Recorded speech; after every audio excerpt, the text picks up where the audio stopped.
I'm sorry to hear the engagement got broken off. And I know this may not be what you want to hear at the moment, but a lot of times a breakup is a blessing in disguise. And, we without knowing more details from this situation and what may have led to the broken engagement, I think what's important for you is to really take this time not to dwell on what has not happened, but on how to effectively move forward in this. And the reality may be like for the engagement to get broken off, chances are that there was something, some kind of red flag, some kind of issues in this relationship that wasn't being properly addressed and resolved.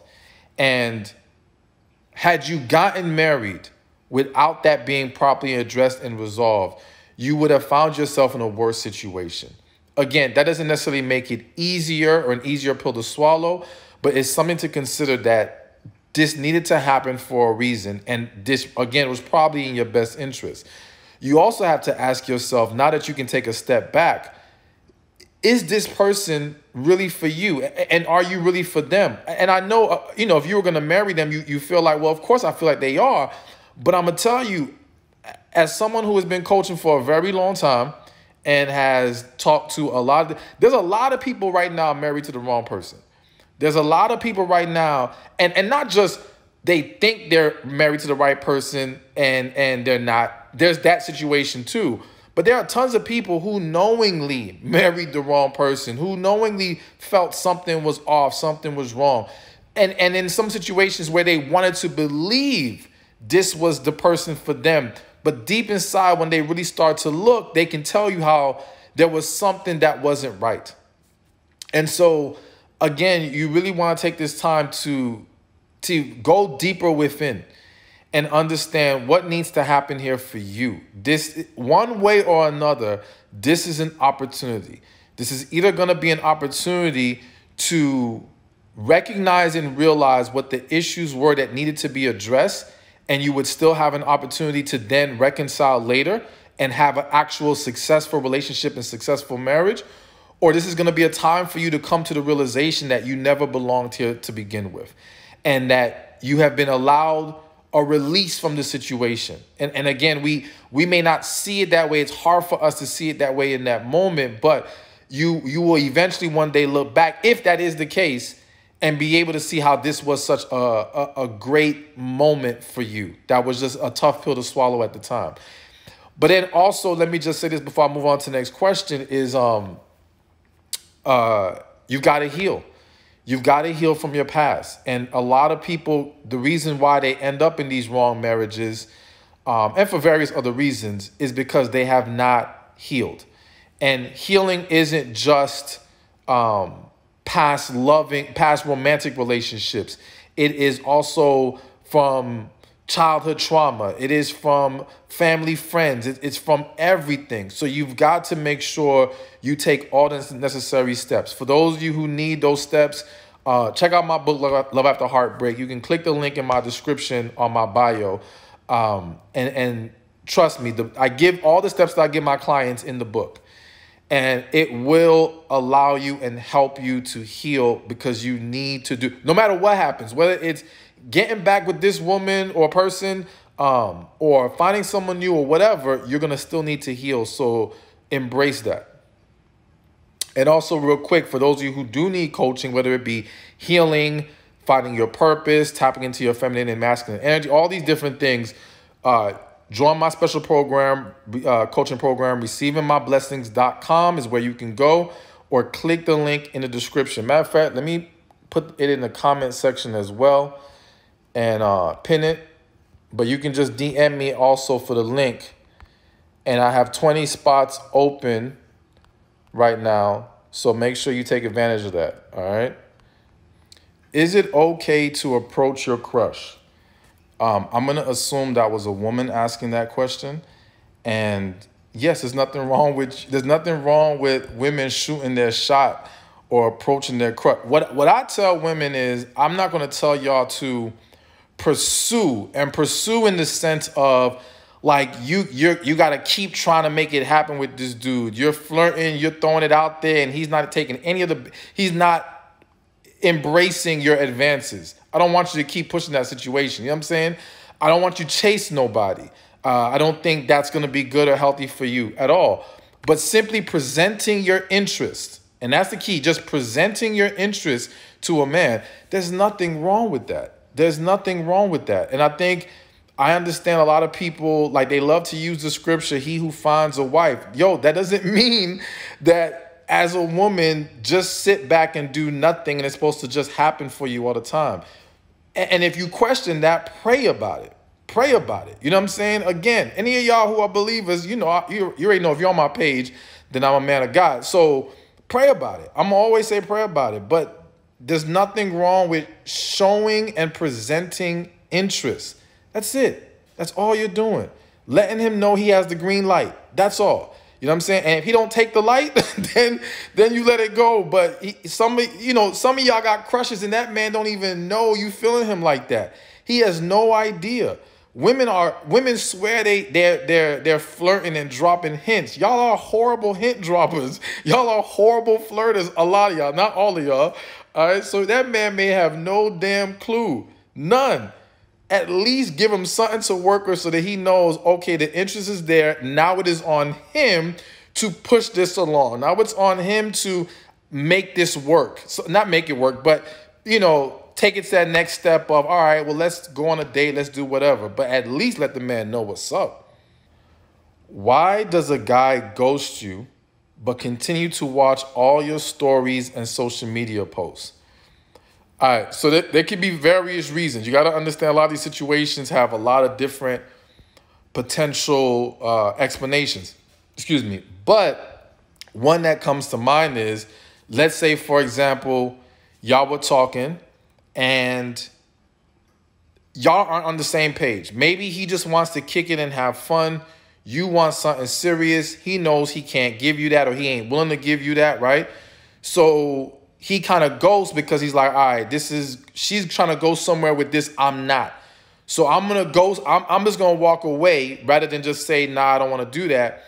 But you still look good to him. So he's going to still look at your pictures. He still has a desire for you, so to speak. So he may still observe you and watch you.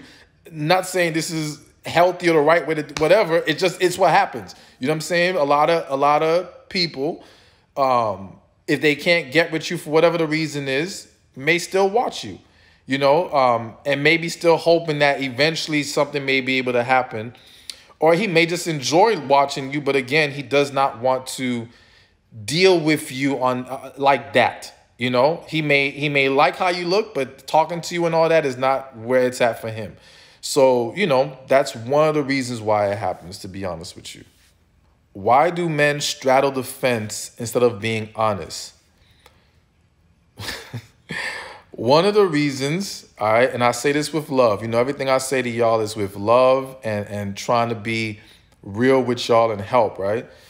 A lot of women don't handle the truth well. Now, please, when I say that, understand, I'm not saying no woman handles the truth well. But what I'm saying to you is that, and this is just one reason. I'm going to give you some other reasons. A lot of men feel that being 100% honest usually turns into something negative. Because if that honesty is not going to be what he believes she wants to hear, then he feels like, yo, this might go really left. And in trying not for it to go too left, I'm going to play this middle ground, not really give the full truth, dance around it, maybe give a little tidbit of it, trying to somehow smooth it out so I don't have to deal with the full backlash of her not hearing what she wants to hear.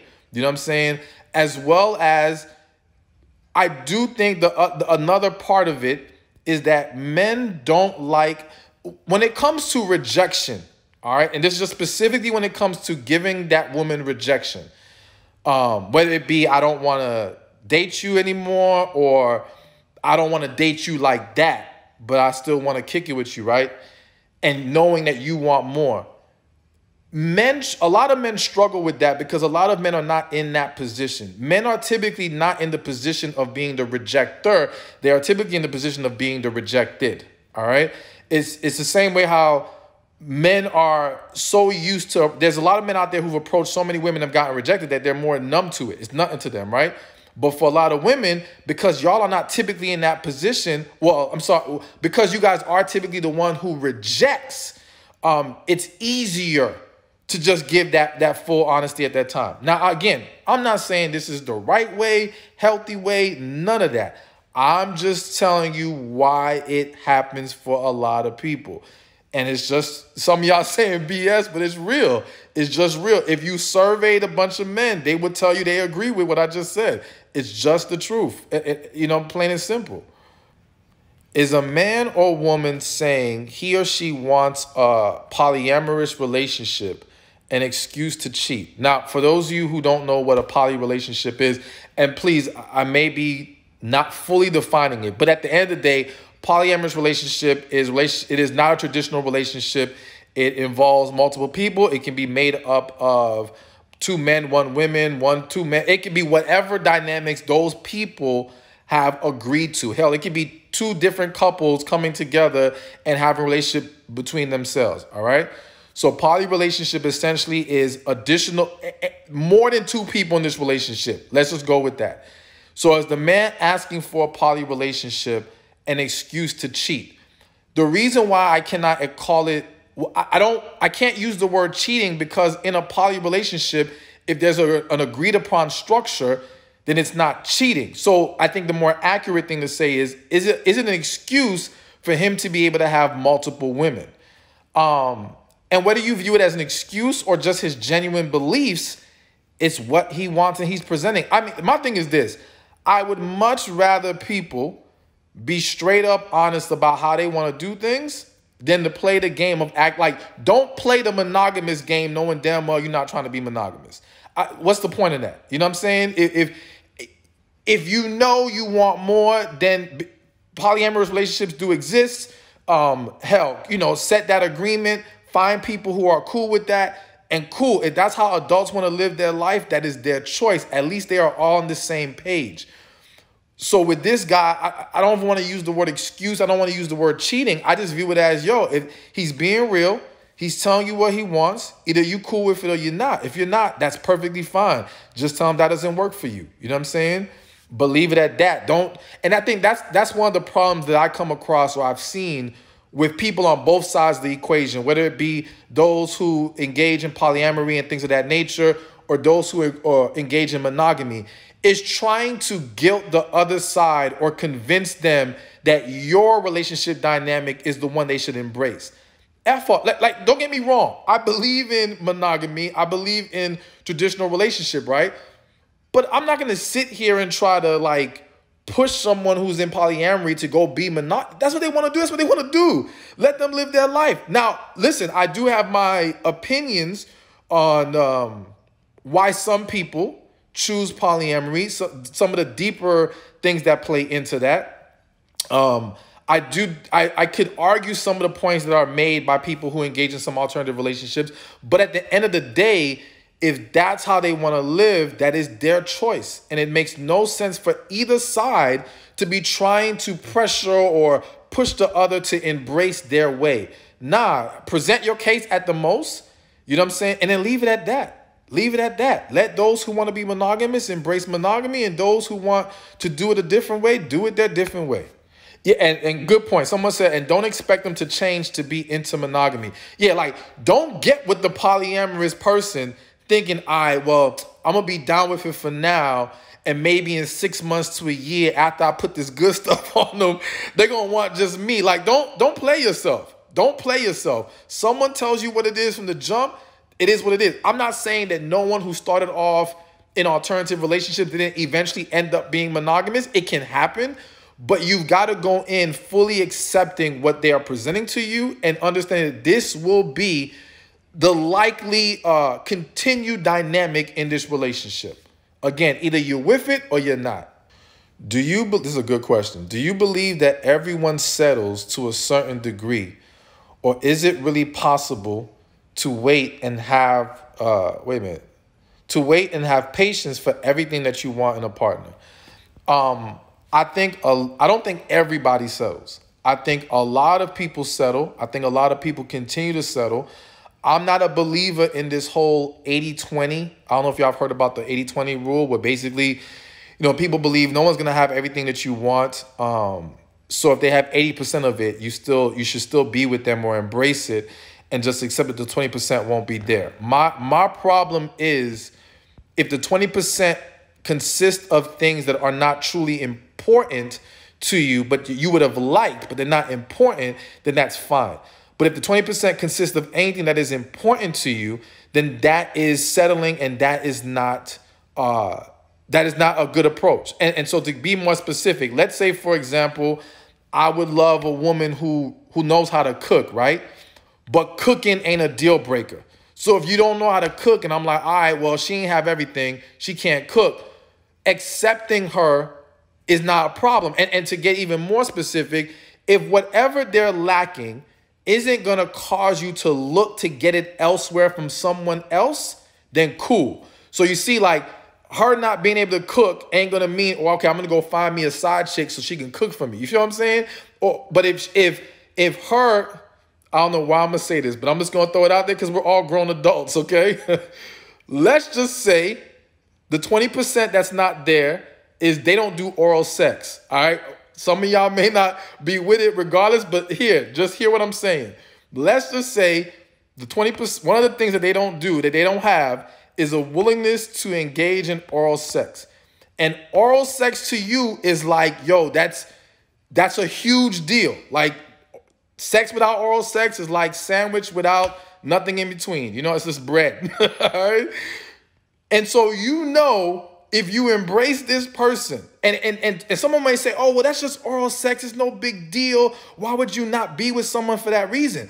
Okay, the problem is if them not doing that is going to lead to you going elsewhere to get it done, that's a problem. That's a 20% we can't accept because it leads to you entertaining other individuals. It leads to you having a clear void in the relationship that you're going to want to have filled elsewhere. So you better make sure if that 20% is not there, it's 20% of things that isn't that important to you. You know what I'm saying? But then also, let me say this. I do think that some people have the whole settling thing wrong. So let me give a different example. Let's say you're a woman and you're like, yo, you want a dude who makes 6 figures, is 6 foot, whatever. He has all these things. And now you end up meeting a guy who you have an amazing connection with, and this man is 5'10" and makes 80 grand. If you're genuinely happy and there's a connection and he fills your heart like no other, then that's not settling.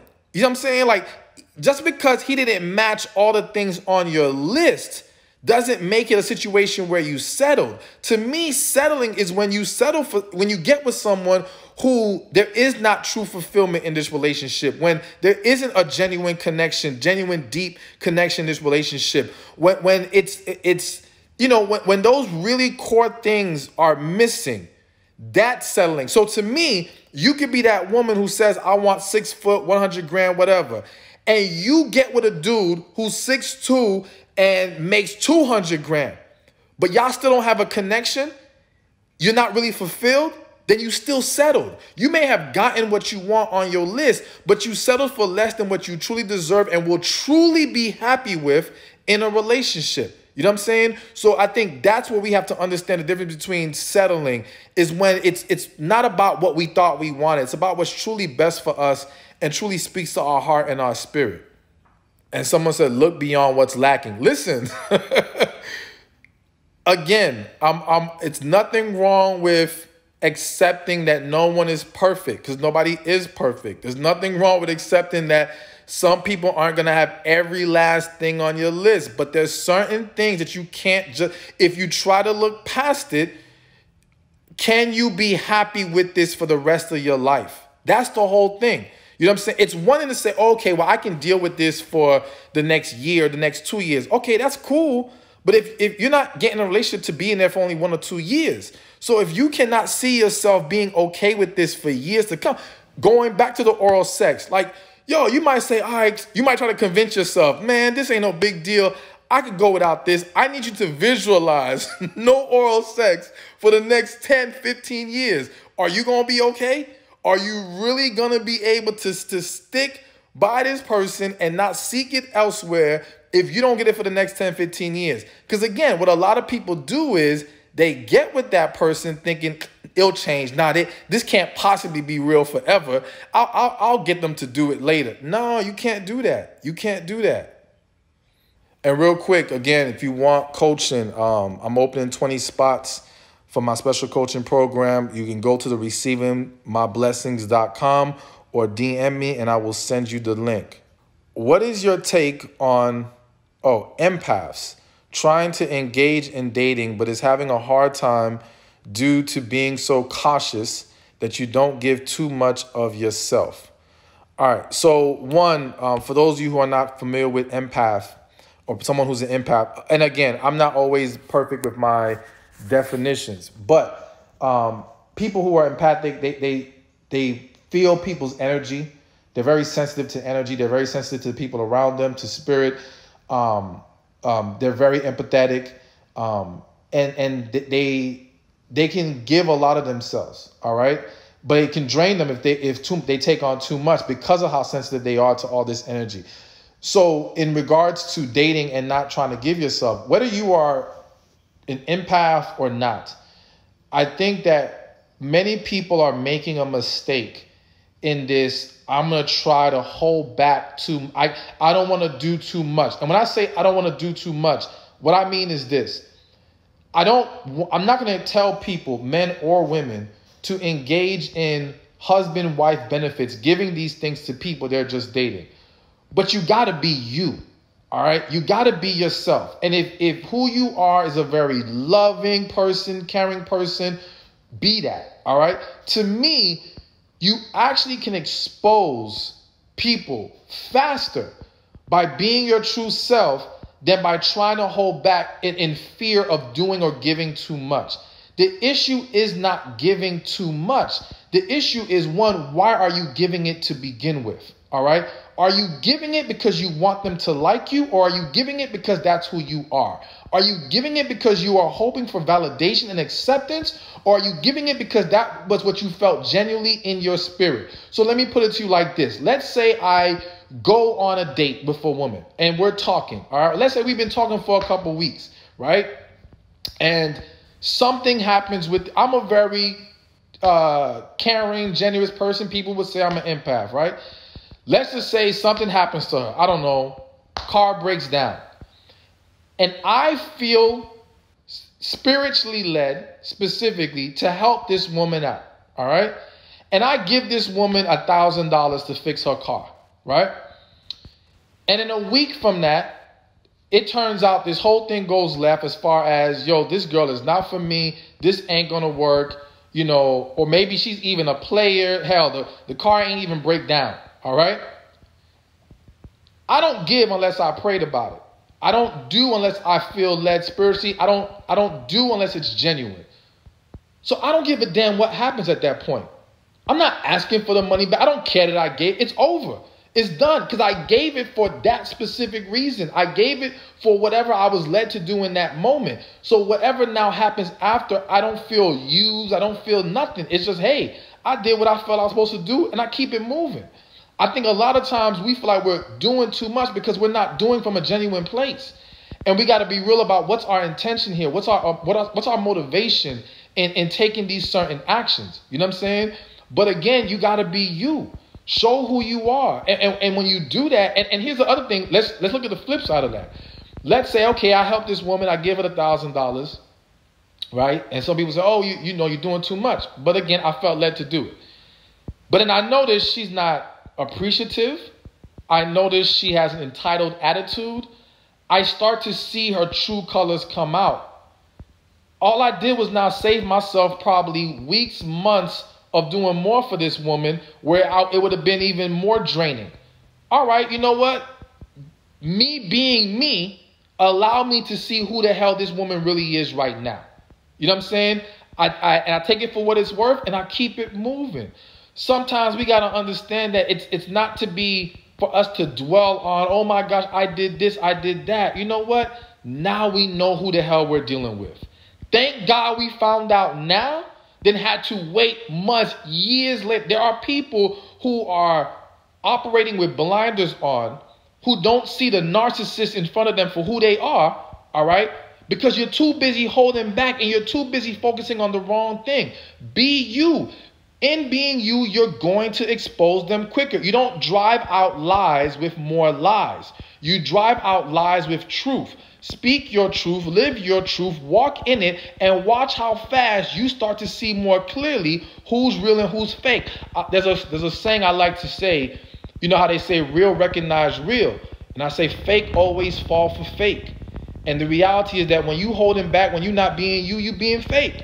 And that's why people end up with fake people. Because you busy holding back, they holding back. None of y'all seeing the truth. Nothing's getting exposed. But when you keeping it real, watch how fast you know what the hell you dealing with. Watch how fast you see this person don't belong in your life. Just be you. How many years should you give someone before they propose? All right, so here's the thing. I think depending on the situation, it really depends on some of the circumstances and details of the situation, right? But in general, I'm not a believer in this whole having to wait years upon years to determine if we want to marry someone. To be honest with you, like I'm hesitant to even say 2 years. All right. But I understand that's what's normal for a lot of people. So if you want to wait 2 years, wait your 2 years. But to me, it don't take more than a year to figure out what the hell we want to do with each other. And look at it like this. I love using this analogy. If you was working at an internship, all right? So you working at this job, you get to work there for 6 months. They don't pay you. After 6 months, they're going to decide that they want to hire you, right? And so you've been working this job for 6 months. You've been an amazing employee. You've given it your all. After 6 months, the company's like, yo, we think you're an amazing employee. We love you. We want you to keep working here, but we're not ready to hire you just yet. So keep working for free while we try to figure out if we want to put you on payroll officially. 99% of y'all, if not 100% of y'all, would be like, hell no. Ain't no way I'm going to keep working here for free when I've already shown you who I am, and you should know if you want to hire me by this point. So why the hell do we do that in relationships? What is this person learning in year 2 that they could not have learned in year 1? And if you can't learn enough about a person in 1 year, then something is terribly wrong. And understand that time does not even determine the quality of understanding or connecting with someone. Because there are people who could have known each other for 1 month and they know each other better than someone who they've known for 2 years. Because it's about talking to each other, diving deep into each other, being our true selves. You know what I'm saying? Exploring all these different things. It's about connection. It's about spirit. It's about it. And throwing the spiritual side of it real quick. You think God need a year to tell you that this is the person for you? You think God need 3 years to say this who you should marry? God knew who the hell you should marry before you even met this person. So he don't need all that time. So if you just stopped and prayed, you'll probably figure out very quickly if this is it or this is not. All right. But people want to say, God, make it work. But they're not saying, God, is this for me? Should I let this person go? Should I continue with this individual? You know what I'm saying? It don't take that long. It really doesn't. And all people are doing is kicking the can down the road. In a lot of situations, people needing more time. And again, this isn't everything because some situations have variables that are very understandable.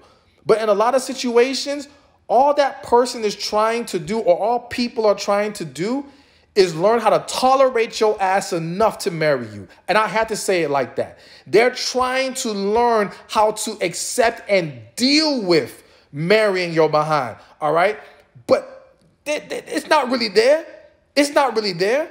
You know what I'm saying? Because when you find people who have a real connection, who are, yo, that stuff is so intense, people want to jump even. I would argue people who have genuine connection, who are genuinely in love, if not for societal norms, would be getting married way faster than what you see. They probably would have married that person in 3 months, 2 months, 4 months, if not for society saying, nah, you gotta wait, you gotta wait, you gotta wait. You know what I'm saying? Because they already know. They know. But people waiting years and years, man, please. So me personally, I'm not doing that multiple, again, unless some circumstances may call for a little bit of patience. I get it.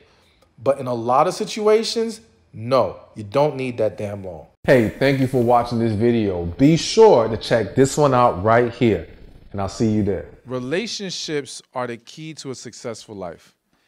But there's 5 areas that we have to be mindful of when it comes to relationships. There's relationship with God, relationship with ourselves, relationship with family and friends,